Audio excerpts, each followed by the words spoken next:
Hello and welcome again to class. This is a continuation of my explanation of some of the details of Unit 1, which explores picture books. This will be a little longer video because there's quite a bit to go over, but I want you to know and remember that you know many of the things that we're talking about. If you've had any experience painting with watercolors when you were in 3rd grade, using crayons, just even taking a look at the world around you, you'll recognize some of these principles, some of these ideas, some of these elements in media as we begin to look more carefully at picture books and the illustrations.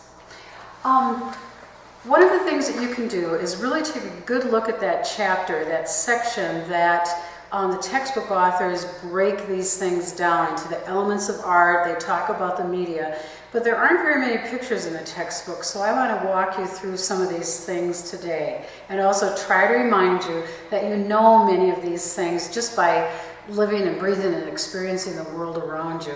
Children too will pick up on this, even the youngest of children. A couple of you said you have 3-year-olds at your house, so do I, my granddaughter, and they will point out some of these things, various style, media, and so forth, right for you if you think that you don't know how to do this. Some of the terminology that's in the textbook is that you can talk about the media. Do this in your annotated bibliography. Do this in your projects for the class. Look at the various media that textbook authors use today. The children's books authors use today. It's phenomenal. Many of you are very familiar with Eric Carle, and Eric Carle oftentimes uses, you remember in Hungry Caterpillar, the collage format. Of course, all these picture books are photographs of original works. They're usually done quite large, so the photographs can be of high quality, especially in hardcover books. But collage in Brown Bear, and in most of the works that he has written and illustrated himself are collage. Painted imagery that he's cut into shapes, just like you can do with young children, creating the birds and the bear and so forth. So the media of this actually would be, I think, watercolor you can see, maybe some use of even like felt pen or ink, and then cut into paper shapes and put on a very blank page. Let me show you some children. Gosh, this even looks like he might have used crayon. And then you can see all of the children. You can see the purposeful crayon and watercolor marks right in the shapes that he cuts out. Another example of media is, let me show you these. These are from a long time ago, and they're collector's items, I think, right now, because I can't find very many of them. And if I'm pronouncing this correct, these are the Doliers. It was a husband and wife team that they did wonderful Norwegian storybooks in this style called lithography. Let me turn to a colored picture. First, a beautiful green front piece there. You'll notice these are very carefully thought out too, and oftentimes they have pictures that start the stories. But lithographs, these are about Norwegian trolls, traditional stories, are done on a stone, and it's a type of etching through chemical. You can look it up on YouTube, and they're done with just the primary colors: red put on, wiped off, blue put on, wiped off, yellow put on, wiped off, and each of these are stone etchings.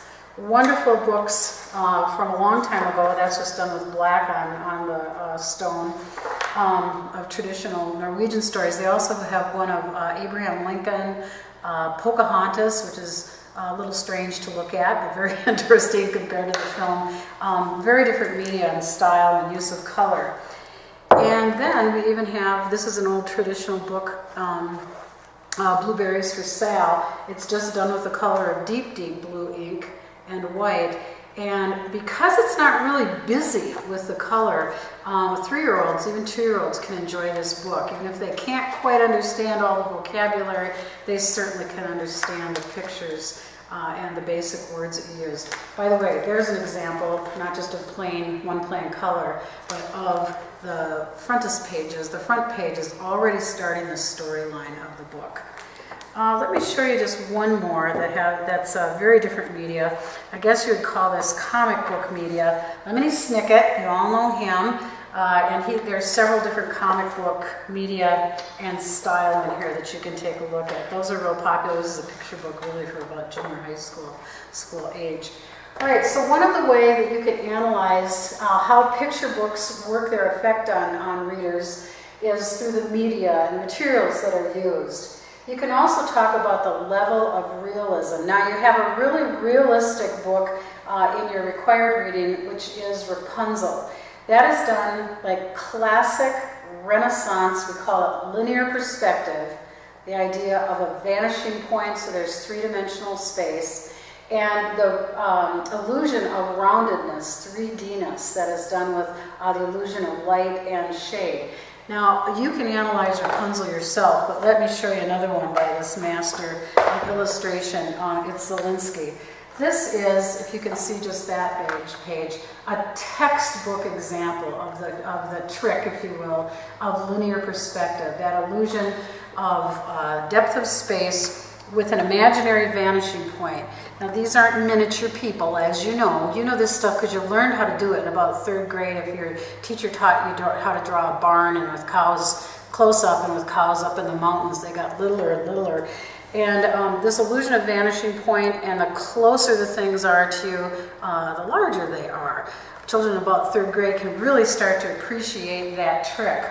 The also thing is this illusion of 3D-ness. I hope you can see this, or roundedness. Rumpelstiltskin's face isn't darker here, it's in the shadow.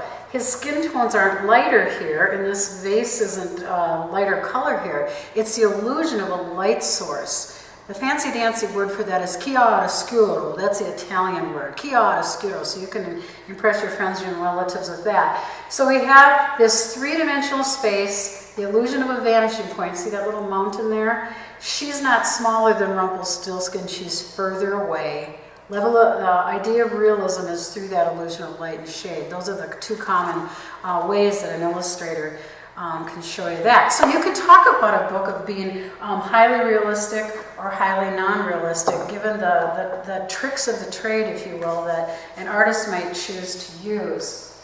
Now, these aren't tricks of the trade, if you will. These are always there. The choices, the elements that the artist makes in terms of the basic building blocks. We call them the basic elements of visual arts. I probably should have started here because these are always there. The basic manipulables that an artist can use to create his or her effect on you. There's always line. There's always shape. There's always color, even if it's black and white. That's a color choice, like with blueberries for Sal. There's always the illusion of texture or non-texture, flatness. Let me give an example here. The lines of these comic strips are very distinct, and they're done either by black and white lines around it. Think about any comic strip that you see on Sundays in what we used to call the Sunday funny papers, or it's just done by the very contrast and break of color to give the feeling of line. Books for youngest kids are often done with very rounded and fluid lines and shapes and forms. You can see that there's not a straight line practically in this whole thing. Now, this is not a picture book. I'm just going to grab something here. This is not a picture book. This is a print of a piece of visual art, which is much larger in scale. But again, there's this break of line, and there's some very straight lines or geometric shapes that are created in this. It has a very different feeling than these very rounded shapes and fluid lines. Let me show you another fluid groups of lines. Okay, rounded, fluid, but there is some outlining in many of these illustrations too in this particular book. So you can talk about a book and its use of line, rounded, angular, or the mix of both. Talk about it, the illustrations. You can talk about the shapes or forms that are used, geometric or more fluid, amorphous shapes, color, bright color, limited colors, pastel colors. They all work differently on the viewer, and the illusion or not of texture, of soft textures or furry or ragged, very flat in terms of texture, illusion of texture here. We have some really hairy, scary folks the illusion of grime and grit and hair on these trolls, and really pretty flat in terms of texture, the illusion of texture here. Okay? Limited color. So you can talk about those various things. This would be a very different painting if pastels are used, if chiaroscuro was used. It sure has linear perspective, but very, very different feel to that painting rather than these bold, strong men and women working in that particular illustration. All right, I'm going to erase this, and now I'm going to talk about the principles. Sorry, it's not erasing very well, but the principles of visual arts, of illustration. And I'm going to do this pretty much verbally. Okay, I might take the time to write some of these out. There's a whole range of these, and unlike the elements of line, shape, form, color, texture, they're either there or not there, depending on what the artist wants to use. One was that level of realism. It's there or it's not there, but it's a choice.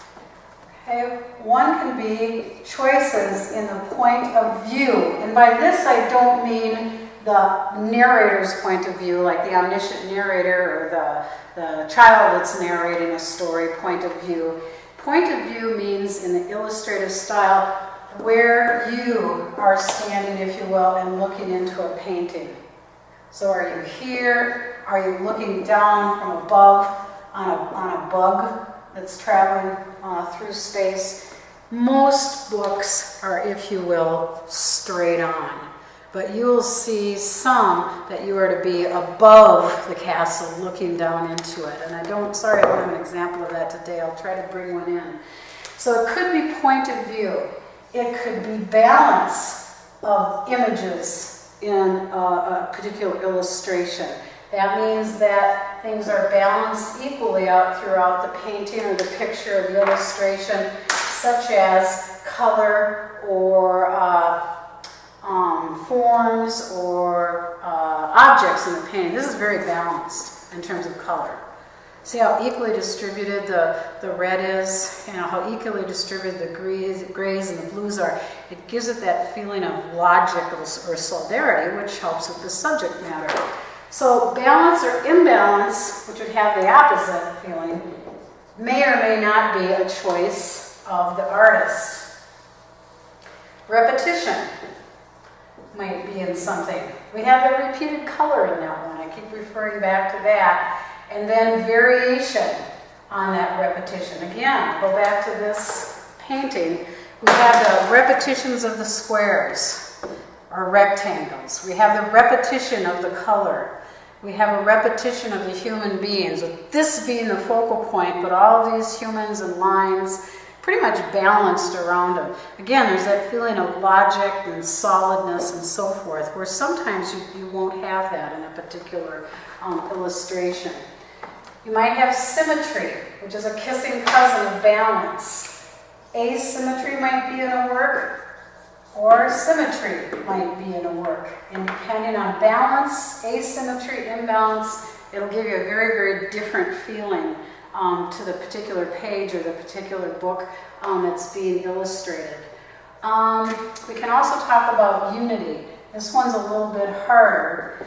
Unity is often done with balance, symmetry, singular point of view, smack dab in the middle. The whole work looks fairly unified.